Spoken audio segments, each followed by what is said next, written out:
नमस्कार। आज हम आपकी क्लास 9वीं का जो एक प्रैक्टिस पेपर हमारे डायरेक्टरेट ऑफ एजुकेशन ने डाला है, जो कि आपको मिड टर्म में बहुत ज़रूरी है, लाभदायक होगा इसके थ्रू आपको समझना कि कैसे हमारा पेपर आएगा MCQ टाइप का। इसको ध्यान से सुनेंगे दोनों हिंदी और इंग्लिश माध्यम के बच्चे। टोटल जो क्वेश्चंस होंगे वो होंगे हमारे 60, उसमें से आपको क्वेश्चंस करने हैं 50। हर क्वेश्चन के जो नंबर हैं वो है 0.80। पहला जो भाग है उसके अंदर टोटल क्वेश्चंस होंगे 24, जिसमें से आपको 20 करने हैं। दूसरे भाग में भी 24 क्वेश्चन होंगे, जिसमें से 20 करने हैं। तीसरे भाग में 12 क्वेश्चन होंगे, जिसमें से कोई भी 10 आपको करने हैं। तो इस तरह से 60 में से 50 करने हैं। तो आइए शुरू करते हैं इस पेपर को समझना। दोनों बच्चे ध्यान से देखेंगे, हिंदी और इंग्लिश माध्यम के बच्चे। सेक्शन ए, जिसमें 24 क्वेश्चन में से 20 करने हैं, उसका पहला क्वेश्चन है वातयुक्त पेय सोडा वाटर में डैश विलय होता है और डैश विलायक होता है। In aerated water a solute is dash and a solvent is dash. तो यहाँ पे सोल्यूट जो कम मात्रा में लिया जाता है वो क्या है? कार्बन डाइऑक्साइड, और ज़्यादा मात्रा में वाटर। निम्नलिखित में से कौन सा एक समागी मिश्रण है? समागी मिश्रण जिसके अंदर होमोजीनियस मिक्सचर, जिसमें पार्टिकल्स कम्प्लीटली मिक्स होते हैं, आपको ठीक से नज़र नहीं आते, तो इसके अंदर आएगा mixture of a salt in water भी है और mixture of sodium sulphate in water. So both A and C answer है। विलेन के कणों का आकार कितना होता है? लगभग 10 की पावर -9 से थोड़ा सा कम, तो लेसर देन 10-9 मीटर। तो ये इसमें आपका हो जाएगा बी ऑप्शन। निम्नलिखित में से कौन सा रासायनिक परिवर्तन का एक उदाहरण है? कागज का काटना, पानी का जमना, मैग्नीशियम रिबन का जलना, कॉपर सल्फेट का पानी में घुलना। रासायनिक परिवर्तन जिसमें रासायनिक अभिक्रिया हुई हो, तो बर्निंग ऑफ मैग्नीशियम रिबन जो है इसके अंदर आएगा, मैग्नीशियम रिबन का जलना। हाल ही में निर्मित कौन सा मिश्रण टिंडल प्रभाव दर्शाएगा? Which freshly prepared mixture will show Tyndall effect. Tyndall effect में वो जो है रोशनी को फैला देते हैं, ये ध्यान में रखना आपको। तो इसके अंदर क्वेश्चन नंबर 5 में हम देखेंगे निलंबन कोलाइड विलयन। तो सस्पेंशन में भी होता है और कोलॉइड के अंदर भी होता है, तो बोथ ए एंड बी हो जाएगा ये आपका। क्वेश्चन नंबर 6, प्रत्येक कोशिका की विशेषता होती है? केंद्रक क्षेत्र या केंद्रक, कोशिका झिल्ली, कोशिका द्रव, nuclear material, cell membrane and cytoplasm. तो ये तीनों चीज़ें होती हैं, तो यहाँ पर भी डी ऑप्शन होगा। डीएनए का मतलब क्या होता है? डीऑक्सीराइबो न्यूक्लिक एसिड या डीऑक्सीराइबो न्यूक्लिक अम्ल। तो इसमें हमारा ए ऑप्शन आ जाएगा आंसर के अंदर। क्रोमेटिन पदार्थ क्या होता है? क्वेश्चन नंबर 8 पे हम पहुँच गए हैं। तो protein, DNA, chromosome. Chromatin material is made up of what? Protein, DNA और क्रोमोसोम्स। तो 1 और 2 इसमें दोनों आएंगे आपके। दैट मीन्स प्रोटीन और डीएनए दोनों, और इन सब से मिलके फिर क्रोमोसोम बनता है। तो इसका आंसर हो जाएगा 1 और 2 दोनों, मतलब ए पार्ट। कोशिका शब्द सबसे पहले किसने इस्तेमाल किया था? अब इसमें जो है ये आसान सा क्वेश्चन है, सब आप पढ़ते आ रहे हो। रॉबर्ट हुक थे वैज्ञानिक जिन्होंने ये सबसे पहले किया था। प्लाज्मा झिल्ली के द्वारा जल के अणुओं की गति क्या कहलाती है? Movement of water molecule through plasma membrane is called. Through plasma membrane, ये ध्यान में रखने वाली बात है आपको। तो ये ऑस्मोसिस होगा। अगर थ्रू प्लाज्मा मेम्ब्रेन नहीं होता तो डिफ्यूजन हो जाता, simple, from higher concentration to lower concentration. Question number 11, निम्नलिखित में से किस उत्तक की रिक्तिका उपस्थित नहीं होती? वैक्यूल्स जिसके अंदर नहीं होते हैं वो हमें बताना है। तो apical meristem, intercalary meristem and parenchyma. तो शीर्ष विभज्योतक, अंतविशिष्ट विभज्योतक, पैरेन्काइमा, तो दोनों पहले और दूसरे में नहीं होता, तो डी पार्ट आएगा, both A and B. Question number 12, निम्नलिखित एक जटिल उत्तक के घटक है, इनमें से कौन सा जीवित घटक होता है? टेक्रीड्स, वहिका, जाइलम रेशियो और xylem parenchyma. Tracheid, vestigial, xylem fibre, xylem. 4 में से 3 जो है इसमें मृत होते हैं, जाइलम के अंदर 1, तो यहाँ पर पैरेन्काइमा शब्द लगा है वो जीवित होता है, ये ध्यान में रखना आपको जाइलम के केस में। दिया गया चित्र किसी सरल स्थायी उत्तक को दर्शाता है और उसका कार्य क्या है? पैरेन्काइमा पौधे के भागों को कठोरता प्रदान करता है। उसके बाद जो है पैरेन्काइमा आमतौर पर भोजन का संग्रह करता है। कोलेन्काइमा आंतरिक स्थायित्व प्रदान करता है। स्क्लेरेन्काइमा पौधों के अंगों को कठोरता प्रदान करता है। तो यहाँ पे जो है जनरली पैरेन्काइमा स्टोर्स फूड, तो उस हिसाब से चित्र के हिसाब से जो है ये हम इसमें बी करेंगे। कौन सा सरल स्थायी उत्तक कोशिका विभाजन नहीं करता? सिंपल, टिश्यूज़ में कोशिका विभाजन जिसमें नहीं हो रहा है तो उसके अंदर आएगा हमारा स्क्लेरेन्काइमा उत्तक, क्योंकि मृत हो जाते हैं। इनकी जो सेल वॉल है वो लिग्निन के जमा होने से मोटी हो जाती है। क्वेश्चन नंबर 15, दिए गए आरेख में से 1, 2, 3 की पहचान करनी है। 1, 2 एंड 3। 1 जो है लेटरल है, 2 इंटरकैलरी और तीसरा एपिकल। तो 1 जो है लेटरल मेरिस्टम हो जाएगा आपका, तो इसमें डी उत्तर आएगा आपका। चाल की इकाई the unit of speed is, आसान सा क्वेश्चन है, मीटर पर सेकेंड। 17th है, निम्नलिखित में से किस स्थिति में चली गई दूरी को विस्थापन की परिमाण समझा। यदि मोटरसाइकिल सीधी सड़क पर गति करती रही, यदि किसी मोटरसाइकिल दौड़ में मोटरसाइकिल वृत्ताकार पथ में गति करती रही और चंद्रमा पृथ्वी की, तो इसमें आपको विस्थापन, the distance moved and the magnitude of the displacement are equal, दोनों चीज़ें इक्वल किस स्थिति में होगी। तो इसमें if the bike is moving on a straight road, जहाँ पे डिस्टेंस और डिस्प्लेसमेंट दोनों एक ही होंगे, तय की गई दूरी और न्यूनतम दूरी दोनों बराबर होंगे। इसमें सी ऑप्शन आएगी, ये ओनली 1 इस केस में, स्ट्रेट रोड। 18वां है, निम्नलिखित में कौन से त्वरित गति का उदाहरण नहीं है, एक्सेलरेटेड मोशन का उदाहरण नहीं है इनमें से। तो इसमें हम देखेंगे कि जो बस मूव कर रही है विद कांस्टेंट वेलोसिटी, तो वो इंस्टेंट वेलोसिटी का उदाहरण नहीं होगा, एक्सेलरेटेड मोशन का नहीं होगा, डी ऑप्शन। क्वेश्चन नंबर 19, 4 कारें ए, बी, सी और डी एक सीधी सड़क पर चल रही, जिनकी गति उनके दूरी समय ग्राफ से दिखाया गया है।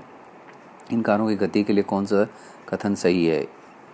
कार सी सबसे धीमी, कार डी सबसे तेज, कार ए या डी से तेज, और इसके अंदर जो है सबसे मेन क्या है, car D is faster than all, क्योंकि इसके अंदर आप देखोगे तय की गई दूरी जो है वो सबसे अधिक है और लिया गया समय सबसे कम है।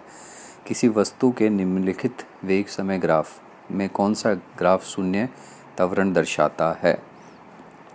शून्य त्वरण, एक्सेलरेशन जो है 0, तो इसके अंदर ये कांस्टेंट एक स्पीड पे जा रहा है, सी वाले में आप देखेंगे शून्य हो जाएगा।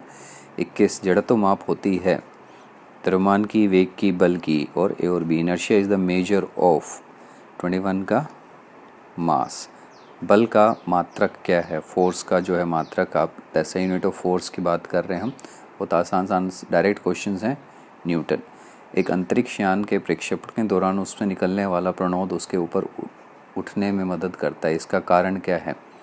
जब एक जो है आपने रॉकेट देखा होगा, वो जब ऊपर की तरफ जा रहा है तो पीछे से इतनी सारी गैसेस रिलीज़ करता है, तो इसमें हम कहेंगे Newton's third law of motion उसका कारण है। गति का दूसरा नियम हमें किसका माप देता है। अगर हम गति के नियम की बात करें दूसरे की, तो किस चीज़ का पता चलता है हमें, उसमें बल का, फोर्स का पता चलता है। भाग बी के अंदर जो है अब 24 क्वेश्चन आएंगे। एक संयोजक उत्तक और उसके कार्य का सही मिलान कीजिए।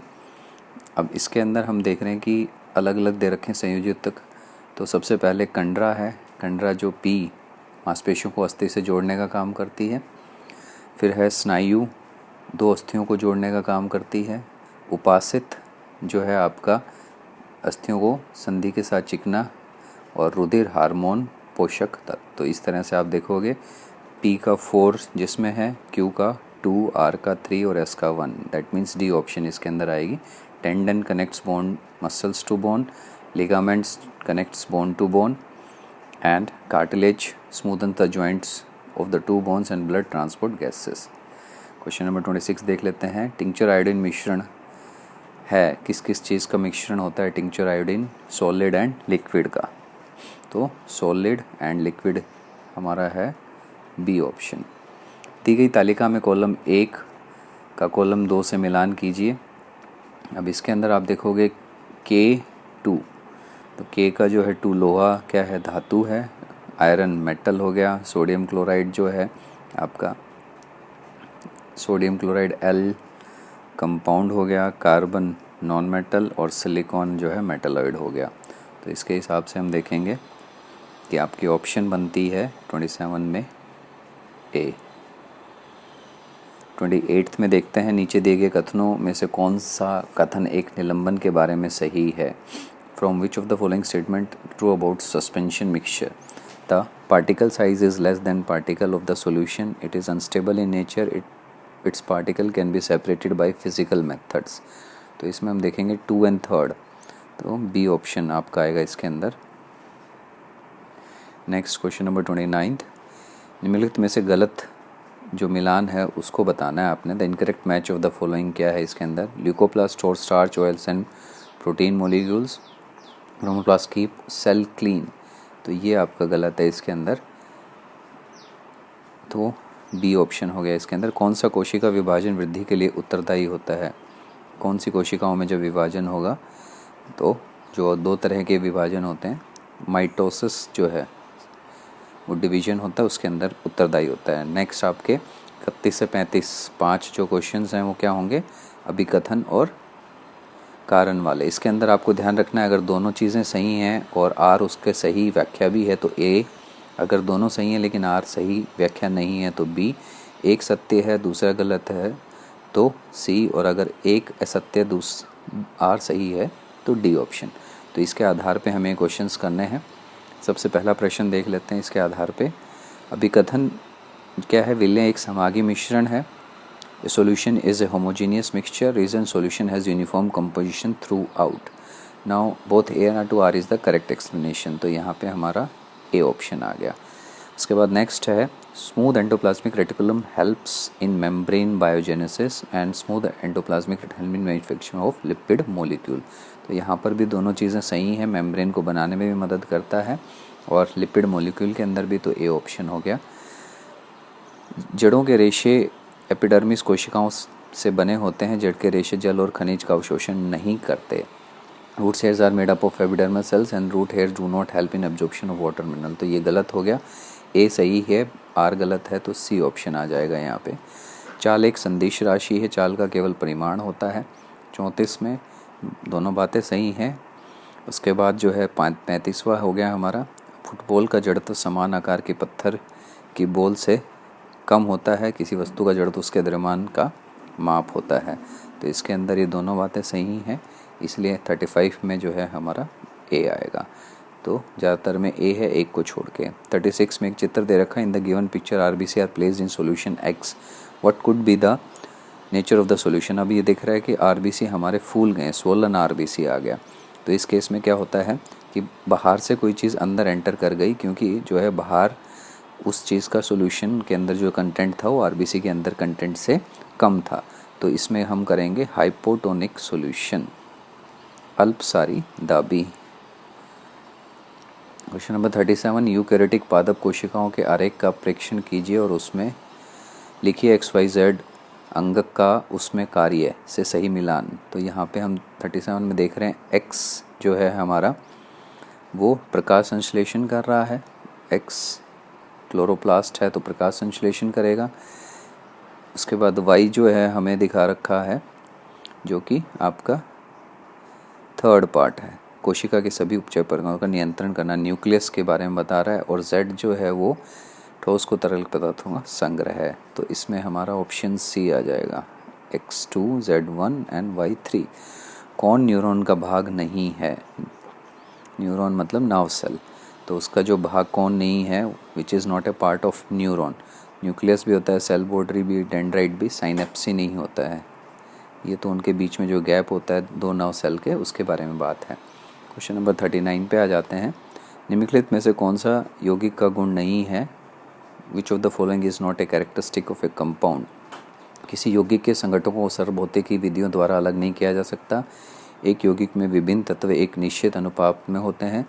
किसी यौगिक के गुण उसमें मौजूद तत्वों के गुणधर्म के पूर्णतः भिन्न होते हैं। एक यौगिक प्रकृति से विषमागी होता है। तो यहाँ पे क्या है, compound is heterogeneous in nature. तो ये डी ऑप्शन जो है यौगिक का गुण नहीं है इसके अंदर। एक छात्र ने पेशीय उत्तक की एक स्लाइड का प्रेक्षण सूक्ष्मदर्शी से किया जिसकी संरचना बेलनाकार, धारीदार और प्रकृति में ऐच्छिक है। ये किस प्रकार का पेशीय उत्तक है। इसमें जो पेशीय उत्तक की जब बात करते हैं तो जिसमें ऐसे गोल होगा, बेलनाकार और धारीदार और बीच में डॉट्स भी हैं, तो ये हमारा आ जाएगा रेखित पेशी, स्ट्रेटेड मसल्स आएगा। 41वां है, कोपोल कोशिका किस प्रकार के एपिथेलियम उत्तक का भाग है, सिलिएटेड। इसमें आएगा हमारा कोपोल जो है स्क्वैमस एपिथेलियम आएगा इसके अंदर, शेल की। नेक्स्ट है, निम्नलिखित में से कौन से प्रोकैरियोटिक कोशिकाओं में नहीं पाया जाता। Question number 42, membrane bound organelle जो है झिल्ली से बंधे हुए अंग। निम्नलिखित में इस बल के बारे में कौन सत्य है? असंतुलित बल वस्तु के आकार को बदल सकता है। संतुलित बल किसी वस्तु की विरामावस्था या गति की अवस्था को बदल सकता है। संतुलित बल कोई त्वरण उत्पन्न नहीं करते। किसी वस्तु की गति को तेज करने के लिए संतुलित बल की आवश्यकता होती है। तो यहाँ पे हमें देखना है कौन कौन से ऑप्शंस हैं। Unbalance forces can change the shape of body, unbalance force can change the state of rest of motion of an object, and इसमें पहला सही है, balance forces do not produce any acceleration, और तीसरा सही है। तो हम करेंगे C option B option 1 and 3, not C. DNA के क्रियात्मक खंड को डैश कहते हैं। Functional segment of DNA is called. तो इसमें आपका आएगा जीन। क्वेश्चन नंबर 45, कॉलम 1 में कोशिका के अंग भागों का मिलान 2 में उनके कार्य से करना है। तो 45 में आप देखोगे कि माइटोकॉन्ड्रिया क्या कर रहा है? Produce ATP. Next is ribosomes क्या कर रहे हैं? Production of proteins. Golgi bodies क्या करते हैं? Help in formation of lysosomes. और लास्ट वाला हो गया मेक प्लांट्स ऑटोट्रोप्स। तो ये इसमें आएगा हमारा सी ऑप्शन। कोशिका में अपशिष्ट निपटाने वाला तंत्र है सेंट्रिओल्स, माइटोकॉन्ड्रिया, क्लोरोप्लास्ट, लाइसोसोम्स। तो इसके अंदर हम देखेंगे कि डी जो है लाइसोसोम्स आएगा। 10 केजी और 20 केजी की दो वस्तुएं एक्स और वाई का वेग क्रमशः 20 और 5 मीटर है। किस वस्तु का संवेग अधिक होगा? तो यहाँ पे दो चीज़ें दे रखी हैं, उनका संवेग निकालना है हमने। तो जिसका जो है यहाँ पे object X 10 kg and Y 20 kg are moving with the velocity of 20 metre and 5 metre. तो एक्स जो है वेट कम है और स्पीड भी ज़्यादा है, तो सीधा सा देखने से पता चल रहा है x will be having higher momentum. उसके बाद है सड़क पर सीधी रेखा में चल रहे 5 केजी के पहिए का वेग समय ग्राफ में दिया गया है। पहिए को विरामावस्था में लाने के लिए रोड कितना बल लगेगा? यहाँ पे भी हमें जो है वेलोसिटी दे रखी है और 5 केजी के पहिए का वेग समय ग्राफ में दिया गया है। पहिए को विरामावस्था में लाने के लिए रोड कितना बल लगेगा? तो बल निकालने के लिए हम यहाँ पे जब निकालेंगे तो आपका 10 जो है -10 न्यूटन आ जाएगा, क्योंकि ब्रेक की बात हो रही है तो माइनस में साइन आएगा। उसके बाद केस स्टडी क्वेश्चंस की बात कर लेते हैं।